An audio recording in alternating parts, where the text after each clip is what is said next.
हिप्परगा तलाव दुर्घटना पोहताना पाण्याचा अंदाज न आल्याने दोन मित्रांचा अंत। ऐन उन्हाळ्याच्या तडाख्यात थंडावा मिळवण्यासाठी सोलापूरच्या प्रसिद्ध हिप्परगा तलावात पोहायला गेलेल्या दोन जिवलग मित्रांचा पाण्यात बुडून मृत्यू झाल्याची हृदयद्रावक घटना घडली आहे।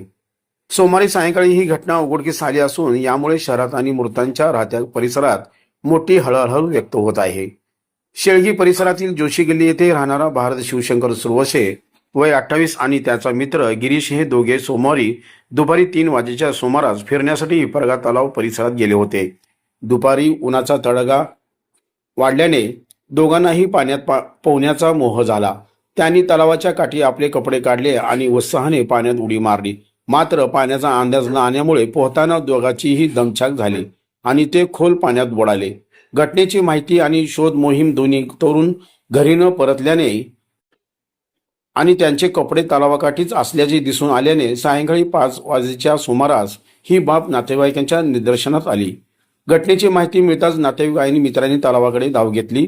सायंकाळनंतर झालेल्या शोध मोहिमेत भारत सुरवसे याचा मृतदेह हाती लागला। पोलिसांनी तातडीने तो मृतदेह शासकीय रुग्णालयात स्वच्छतेसाठी पाठवला। दुसरा तरुण गिरीश याचा शोध घेण्यासाठी स्थानिक मच्छीमार आणि प्रशासनाने प्रयत्न केले, मात्र रात्री उशिरापर्यंत त्याचा पत्ता लागला नव्हता।